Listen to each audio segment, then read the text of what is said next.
အစ်ပြန်ဖွဲ့တဲ့စိန်သိန်းရဲ့ line နဲ့မှာဘယ်သူတွေပါမလဲဆိုတာကိုဘူးလက်လှဆွေကတော့မသိဘူးလို့မီဒီယာမှာပြောနေပါတယ်ထိတ်ဆုံးကတရားမင်းကြီးတွေဂျမာမင်းကြီးတွေတယောက်ပဲတီးအောင်မယ်လို့သူကဆိုပါတယ်ထားပါတော့အဲ့ဒီထိတ်ဆုံးကတယောက်ပဲတီးရဲဆိုတဲ့စင်းဟာ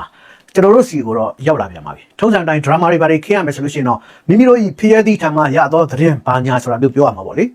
အမှန်ကတော့နီးစပ်ရလူတွေစီကနေအစစ်စင်ထွက်လာတဲ့သတင်းမှာသမရဘသူဒုတိယသမရဘသူအစုံလင်ပါတဲ့စင်းမှာရိုးရိုးသားသားဝန်ခံရမယ်ဆိုလို့ရှိရင်တော့ဒီစင်းကအတိအကျမှန်ကန်ပါလိမ့်မယ်လို့တော့ရာနှုန်းပြည့်အာမမခံနိုင်ပါဘူးသူတို့စီကပေါက်ကြလာတဲ့သတင်းဆိုတာမှန်တာရှိတယ်လို့မှားတာတွေလည်းရှိတတ်ပါတယ်တချို့သတင်းဌာနတွေစီကိုဆိုလို့ရှိရင်စစ်ကောင်စီကသူတို့ပေါက်ကြားစေခြင်းတဲ့သတင်းကိုတမင်ပေါက်ကြားတယ်လို့ဘာလို့နဲ့ထုတ်ပေးတတ်ပါတယ်ဒါမျိုးကိုကျွန်တော်ကိုတွေ့ပါအချင်းချင်းကြုံတွေ့ခဲ့ပူပါတယ်တချို့သတင်းဌာနကြီးတွေကစစ်တပ်ထက်မှာသူတို့လူမွေးထားတတ်ကြပါတယ်စစ်တပ်ထက်မှာငါတို့ကိုသတင်းပေးနေတဲ့ဖျဲသီးရှိတယ်ဆိုပြီးတော့ကြွားတတ်ကြပါတယ်တချို့သတင်းတောက်တွေကအဲ့လိုမျိုးစစ်တပ်ထဲကတယောက်ကိုကတ်ထားပြီးတော့သတင်းနှိုက်တက်ကြပါတယ်အဲ့လိုသတင်းတောက်မျိုးကိုအက်ဒီတာတွေကလည်းမြောက်စားတတ်ကြပါတယ်တကယ်တော့အပြန်အလှန်နှိုက်နေကြတာဖြစ်တယ်လို့အပြန်အလှန်ထိုးချနေကြတာလည်းဖြစ်ပါတယ်စစ်တပ်ကလည်းအဲ့လိုသတင်းသမားကိုတမင်မွေးထားတာပါအောက်လန်းသတင်းသမားတွေနဲ့စစ်ကောင်စီရဲ့စပိုင်တွေလဲသူစားတန်းကစားနေကြတာပါပြောရမှာအာနာကြတော့ကောင်းပါတယ်နှစ်ဖက်စလုံးကကြွက်တွေပါသတင်းဌာနတွေမှာအဲ့အမျိုးနဲ့ကြောက်ချခံရတာလဲခဏပါစစ်ကောင်စီဘက်ကသတင်းတွေကိုသတင်းပေးတွေကပေးတယ်ဆိုတဲ့ဟာမျိုးတွေဟာအဖိုးမတန်တဲ့အမိုက်တိုက်တွေကခံများပါသူတို့ထုတ်ချင်တဲ့သတင်းကိုပေါက်ကြားသတင်းလို့ဘာလို့နဲ့မီဒီယာကနေတဆင့်ထုတ်ဖို့ရာအတွက်စစ်ကောင်စီဘက်ကလည်းအဲ့ဒါလိုသတင်းတောက်လို့ဘာလို့တွေကိုမွေးထားတာပါအဲ့ဒါလိုနဲ့သူတို့ထုတ်ပေးလိုက်တဲ့ပေါက်ကြားသတင်းဆိုတာတွေကြောင့်ကော့ကန်ကားတွေဖြစ်သွားကြတဲ့ဥမာတွေလည်းမနှဲမနှောပါဒါလည်းအမှတ်မရှိကြပါဘူးရသမျှနှိုက်ဖို့တော့စူးစမ်းနေကြသေးတာပါပဲစစ်ကောင်စီဘက်ကစပိုင်ကလည်းသူသတင်းကိုတန်ဖိုးထားလာအောင်တခါတလေမှာဘာမှမဟုတ်တဲ့သတင်းအမှန်လေးတွေကိုနည်းနည်းပါးပါးပေါက်ကြားပေးတတ်တာမျိုးရှိပါတယ်အဲ့ဒါလိုပေါက်ကြားပေးမှလည်းသတင်းဌာနဘက်ကဟုတ်သဟာအမှန်အကန်သတင်းတွေကိုသူ့စီကနေရတယ်ဟာဆိုတာမျိုးဖြစ်သွားပြီးတော့ယုံကြည်သွားတတ်ကြတာပါကျိုးရှည်ရှည်နဲ့လှမ်းတဲ့နီးပါငါးစာချပေးပြီးတော့မြားတဲ့နီးပါအချီကြီးကြတော့မှအဲ့ဒီဖျဲသီးဆိုတဲ့သူကထိုးချလိုက်တာမျိုးလုပ်တတ်ပါတယ်အဲ့ဒါလိုဈေးကွက်မျိုးကိုကျွန်တော်ကတော့သတင်းအောက်လန်းသမားတွေကြက်စားတတ်ကြတဲ့ကြွက်ဈေးကွက်လို့ပဲခေါ်ပါတယ်အဲ့တော့အခုကျွန်တော်ရတဲ့သတင်းဟာလဲမိမိတို့ဤဖျဲသီးဆိုသူထမ်းမှရတော့သတင်းမဟုတ်ပါလို့ရိုးရိုးသားသားပဲဝန်ခံပါတယ်တရားရာခိုင်နှုန်းမှန်လိမ့်မယ်လို့လည်းအာမမခံနိုင်ကြောင်းရိုးရိုးသားသားဝန်ခံပါတယ်သတင်းသမားဆိုတာယူသားဖို့လိုပါတယ်သိရင်လည်းသိတယ်သိကြရင်လည်းသိကြတယ်အဲ့လိုမျိုးပြောရတယ်လို့မသိကြဘူးဆိုရင်လည်းမသိကြတဲ့အကြောင်းဝန်ခံဖို့လိုအပ်ပါတယ်မသိကြဘဲနဲ့များဘာလို့ပြောနေရသေးတယ်လဲလို့တချို့ကမေးကြပါလိမ့်မယ်တော်တော်ယုတ်တိရှိတဲ့စီးရင်မို့လို့စိတ်ဝင်စားစရာကောင်းလို့တင်ပြပေးတာပါပြီးတော့ဒီနေ့ပွဲဥအတွက်ထွက်သွားတဲ့ပြည်သူ့လွှတ်တော်ဥက္ကဋ္ဌနဲ့ပြည်သူ့လွှတ်တော်ဒုဥက္ကဋ္ဌစီးရင်မှာလည်းမှန်နေတဲ့အတွက်ထုတ်ပြန်ပေးတာပါဒီစင်းမှာပြည်သူ့လွှတ်တော်ဥက္ကဋ္ဌကခင်ကြီးဒုတိယဥက္ကဋ္ဌကမောင်အုံးလို့ဖော်ပြထားပါတယ်အဲ့ဒါကတော့မှန်သွားပါပြီအားလုံးလည်းသတင်းတွေထဲမှာသိကြပြီးပါပြီဒီနေ့ပဲဘိုးခင်ကြီးကိုလွှတ်တော်ဥက္ကဋ္ဌလွှဲရတဲ့အခမ်းအနားကိုရုပ်သံနဲ့လွှတ်ထုတ်သွားပါပြီအဲ့ဒီရုပ်သံထဲမှာစိတ်ဝင်စားစရာလေးနည်းနည်းတော့ပါတယ်ဗျသတိထားလိုက်ပြီလားမသိဘူးနည်းနည်းကြည့်ကြပါဦးယခု2013ခုနှစ်ပြည်သူ့လွှတ်တော်ဆိုင်ရာနည်းဥပဒေ15အရတဘာပတိကပြည်သူ့လွှတ်တော်ဥက္ကဋ္ဌအားတာဝန်လွှဲရမှာဖြစ်ပါတယ်တာဝန်လွှဲရချိန်မှာအစည်းအဝေးခန်းမအတွင်းမှာရှိတဲ့ပုဂ္ဂိုလ်များအားလုံးမတ်တပ်ရပ်ပေးကြဖို့ဖြစ်ပါတယ်တာဝန်လွှဲရမည့်နေရာသို့ကြွရောက်ပါရန်ဥက္ကဋ္ဌအားပန်ကြားပါတယ်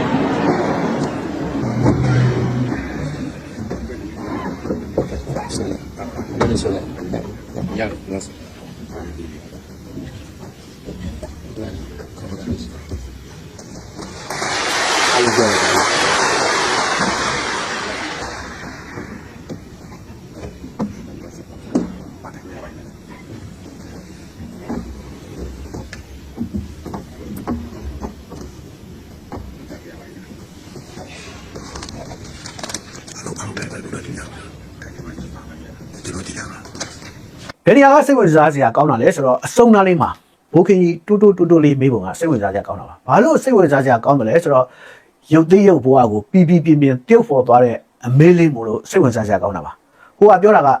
ထိုင်လို့ရပါပြီခင်ဗျာတဲ့အဲ့ဒီမှာထိုင်ပြီးတော့ဘိုးခင်ကြီးမေးလိုက်တာကအားလုံးထိုင်လိုက်ဖို့အတွက်ကြင်ညာရမှာလားတဲ့ထိုင်နိုင်ပါပြီလို့ဟိုကပြောတော့ကျွန်တော်ကြင်ညာရမလားတဲ့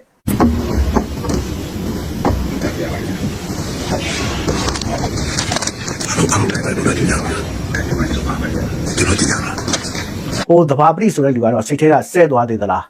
မဆဲဘူးလားဆိုတာတော့ကျွန်တော်မသိပါဘူးကျွန်တော်စိတ်ထဲကနေတော့ငါးခိုင်တုတ်လိုက်မိပါတယ် ဒါလေးတောင်မင်းနေရအောင်ဒီကောင်ကပါလဲရုပ်သေးရုပ်လားငတုံးလားဆိုတဲ့စိတ်မျိုးပေါ်လာတာအမှန်ပါပဲဟာပပါပဲဗျာသူတို့ရဲ့စစ်လွတ်တော်ကြီးကတော့စချင်းကိုပဲဟာရရရှင်စင်းနဲ့ဖွင့်တော့တာပါပဲ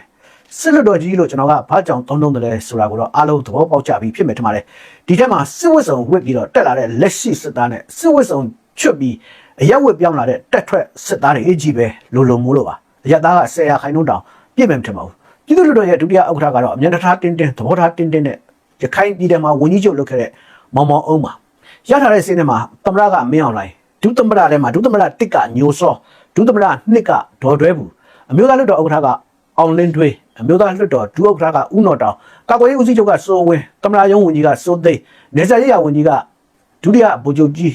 ညီလင်းအောင်ပြန်ကြားရေးဝန်ကြီးကဇော်မင်းထွန်းပြန်ကြားရေးဒုဝန်ကြီးကဦးသက်ဆွေရန်ကုန်တိုင်းဝန်ကြီးချုပ်ကဦးအောင်နိုင်သူကယားပြည်နယ်ဝန်ကြီးချုပ်ဦးအံ့မော်အေရဝတီတိုင်းဝန်ကြီးချုပ်ဦးအေးကျော်မကွေးတိုင်းဝန်ကြီးချုပ်ဦးတင်ကိုလို့ဆိုထားပါတယ်တော်တော်လေးရုပ်တရက်တာရှိတဲ့စင်းမှာပေါက်ကြားစင်းလို့ဆိုကြပေမဲ့ခံမှန်းထားတဲ့စင်းလည်းဖြစ်ဖြစ်ပါမယ်ဒါပေမဲ့ဒုသမ္မတနှစ်ဒေါ်တွဲမှုနဲ့အမျိုးသားလွှတ်တော်ဥက္ကဋ္ဌဒုဥက္ကဋ္ဌ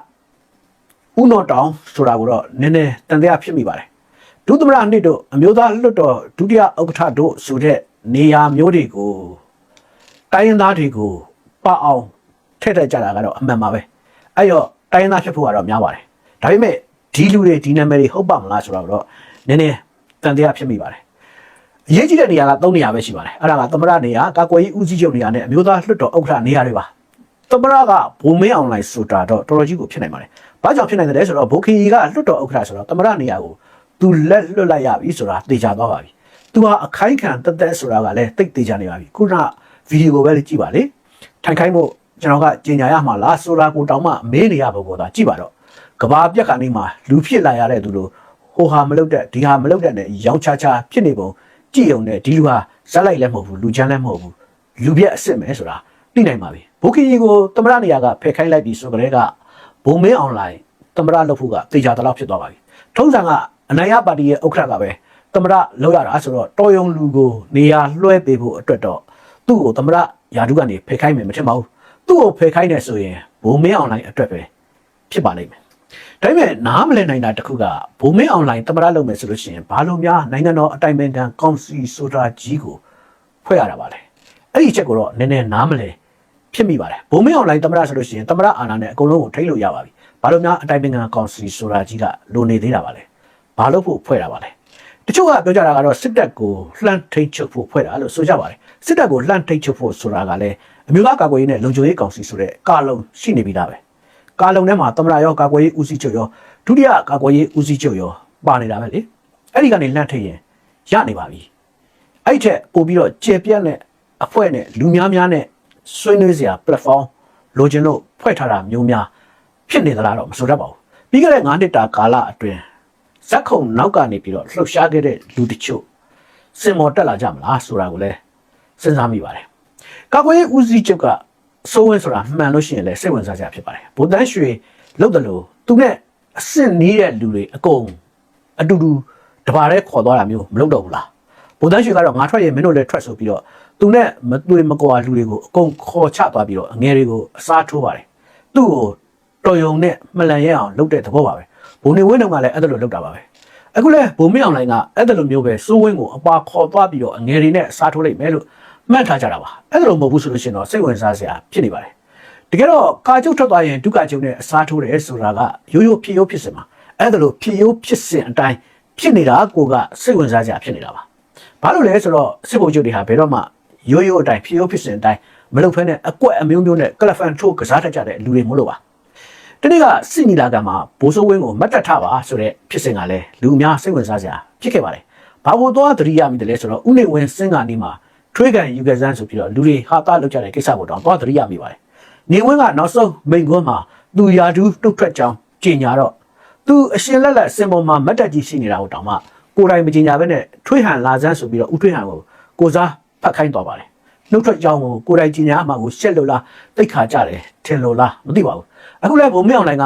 အာလဝီတကားကနေပြီးတော့ထွက်ခွာလူဆဲမှာစိုးဝင်မတက်ထပါဆိုတာနည်းနည်းတော့ထူတာအမှန်ပါပဲအောင်လေးတွေကအမျိုးသားလွှတ်တော်ဥက္ကဋ္ဌဖြစ်မယ်ဆိုရင်တော့အဲ့ဒါကတိတ်မဆမ်းပါဘူးစေအုပ်စုမှာပုံဘသူဆိုတဲ့သူတွေကသူတို့လက်သက်မွေးတွေဖြစ်တတ်ပါတယ်ဗိုလ်သားရှေ့တက်မှာပုံခင်ညွန့်နဲ့တော်တော်ဩဇာတက်ခဲ့ဘူးပါတယ်ဗ ဘုံမအောင်လိုက်လက်ထက်မှာလဲပုံအောင်လင်းတွေကတော်တော်နေရခဲ့တာပါ